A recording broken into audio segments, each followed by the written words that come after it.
this video, I am going to 2 different antique malls in search of video games. I ended up finding some really good stuff here. I ended up picking up a few things and passing on a few things that just didn't interest me or the price was too much. So come along with me. Starting off at the first place here, I wandered in and right off the bat, I ended up stumbling upon a Nintendo 3DS case here. They wanted a little too much for it, so I didn't end up grabbing it, but I was kind of seeing if there were any games, but it was just the case itself. And then I saw this little Five Nights at Freddy's little action figure and left that behind as well.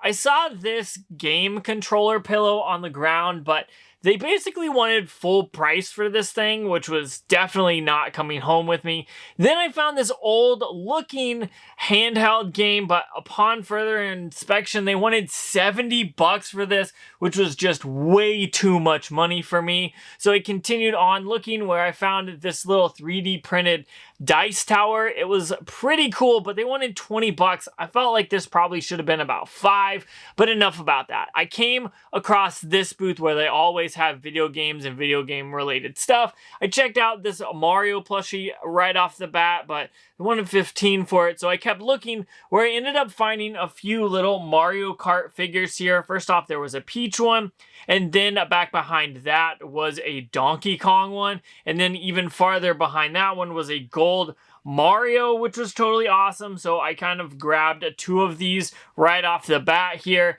And then I looked around some more in this booth and I realized I've actually bought a few games from them before, but there was not anything worth picking up remotely here. So all I ended up grabbing were these 2 Mario Kart figures and they were 40% off. So I only paid like $4 for both of these, which was totally awesome.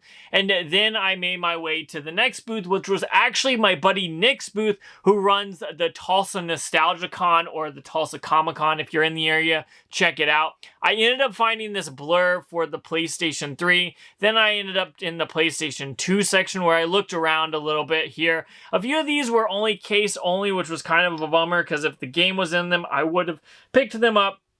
But I digress. It said on there, so I'm not mad about that. I just wish the discs were there. And then I found a bunch of NES box games here. There weren't bad prices, just none of these games were games I had to have, so I did not end up grabbing any of those. I ended up putting this right side up, and then I kind of looked through Nick's booth a little bit more here. I found a few things here and there that I thought about picking up. I saw some pretty cool stuff like this case for a PSP, and then I looked a little bit more through this booth trying to see if there was anything else, but all I ended up grabbing was Blur for the PS3. He had it for $31, which was not a bad price, so I ended up grabbing it to support him. And then I saw this Atari Flashback where they wanted way too much money for it, so I didn't even think twice and I got out of there. Then I saw this little pre-order puzzle for Zelda, which was pretty cool, but I already have one of those. And this booth had a few games that I've seen a lot before. They've been here for a while. Speaking of being here for a while, this has been here ever since I started coming to this antique mall, and honestly, no one's gonna pay that price, so I got out of there really quickly. And then a few booths later, I ended up finding this basket or bin with a bunch of little LED handhelds, which were pretty cool. But unfortunately, they had priced these things up at they were way too expensive. Just look at the price for that. There's no way I'm going to pay that much for this little knockoff handheld. And all of these in here were pretty much the same kind of ridiculous price, and honestly they weren't really even that cool of games, so I left those behind and continued on where I came across this booth where I found these Pokemon coins. I remember this game from back in the day, but unfortunately these were marked up a little too high, but it's always cool to see stuff like this. I wish these were cheaper. Maybe on a sale day I'll end up grabbing them. And lo and behold, in the same exact booth, I found a Sega Game Gear game, but it was a little too expensive here as well, so I ended up leaving that behind, and I ended up getting 3 things at this first antique mall, but don't worry, the second one goes absolutely crazy. But in this first one, I ended up getting Blur for the PS3. I figured I'd pay up for this one. It's paid $31 for this. It's about $35 complete like this. It's a buddy Nick, so I figured I'd hook him up and support him there. And then I ended up finding these two Mario Kart figures, cars, whatever you want to call them. These were $5, but it was 40% off, which was like $3. And then this was $2.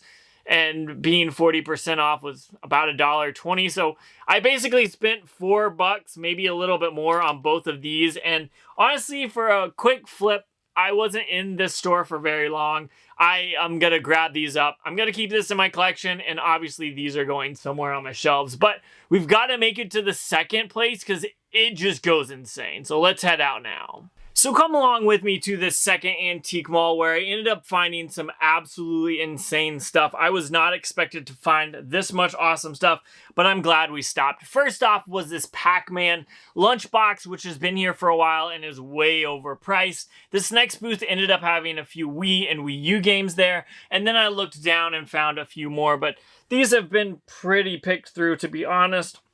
These games have been here for a while, but this booth is always interesting to look around and see if there's anything I need, but ultimately I didn't. I ended up finding another one of those Mario Kart figures. It was Luigi, but they wanted a little too much for this bag, and it was the only thing that interests me, so I left it behind. Also, if you know anyone that's looking for NHL 2022 on the Xbox One that's sealed, I know where you can find a few copies. Then I made my way to this booth, which they've had these Xbox 360 games for a while now, and I'm definitely interested in this Fast and the Furious game, but this is about an $8 to $10 game, and they have it priced for $20. So, yeah, this is not going to come home with me. I'll leave it here for someone else who wants to pay too much. Then I continued on where I made my way to this booth, where I ended up finding off to the right here a few, like, Pikachu, I ended up finding Mario, a few Mario figures, and Luigi. And then to the left is where I ended up finding this Pikachu plush, which was totally awesome. I saw it sitting there and knew I had to grab it if the price was right. And lo and behold, this was only $2. And if you've seen this channel before, you know I love picking up stuff like this to put on my shelves. This is definitely well worth the $2. And then I stumbled upon this booth that had even more video game stuff, which was totally awesome. Off to the right here, you could see there was a few Yoshi figures, but these were a little too expensive for me, so I left them behind and started looking at the video games where they had these Nintendo 64 booklets, but for $30 each. I'll gladly pass on that. Then I made my way to the actual games in this booth and kind of looked through it a little bit. Some of these have been here for a while. I ended up pulling out the second game for the Xbox 360, but it wasn't a game that I was interested in picking up, so I left it behind. And then I ended up finding Transformers, the game, for a decent price. And I don't actually have this game in my 360 collection, so I had to pick that up.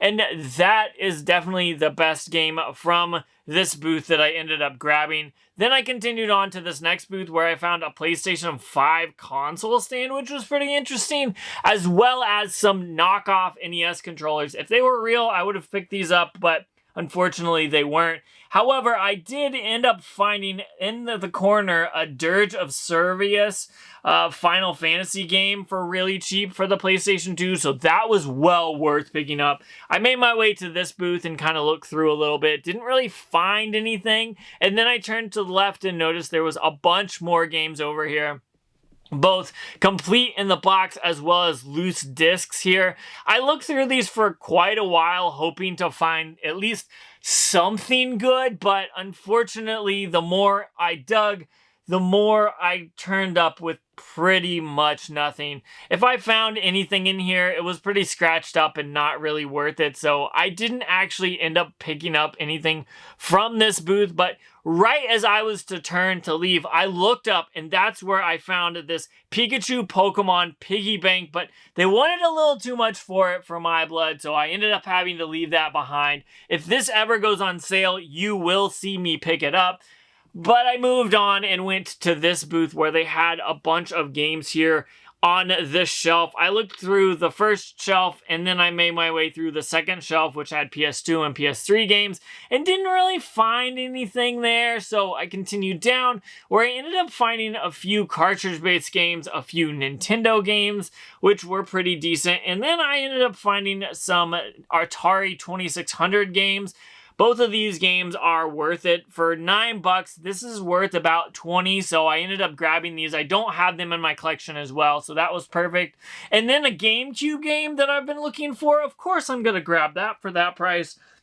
A few Switch games here and there, and a Game Boy game and a Game Boy Advance game, but nothing really worth it, so I continued on to this next booth, which actually had a bunch of video games. However, all of this was priced probably what it was worth or a little more, so I didn't really need anything out of here either, so I wasn't really interested in grabbing anything out of that glass case.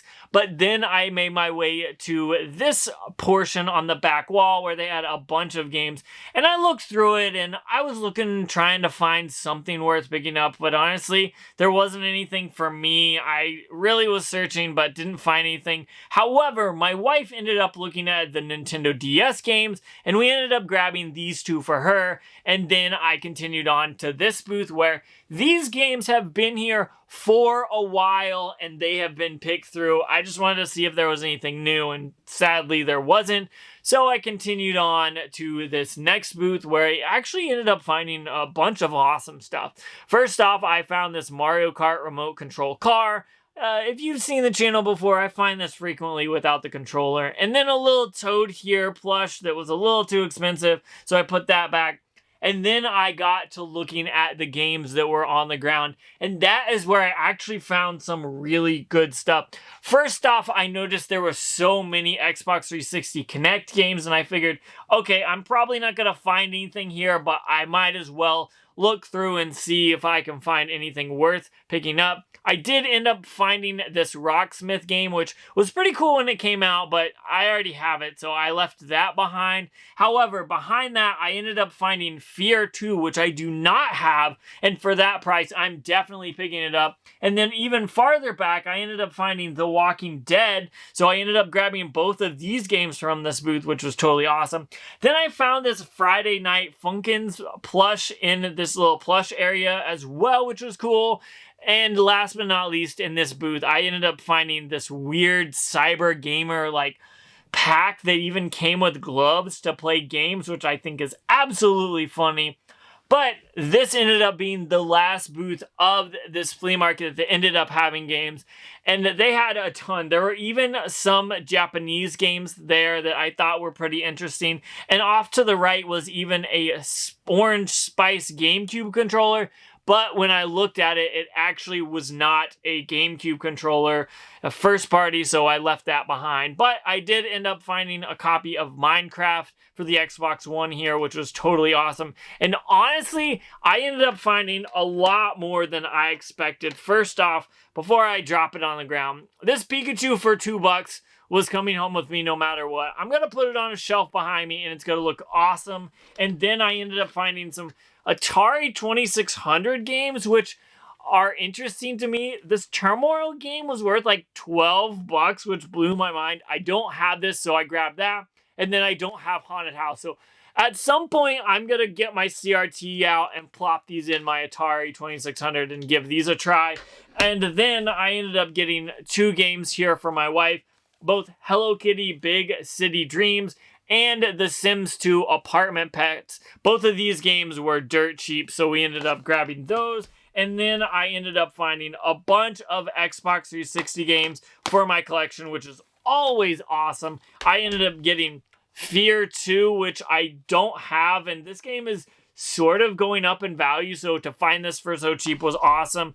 Then same kind of thing with the Transformers game. For some reason, this game is a little expensive, which kind of blows my mind.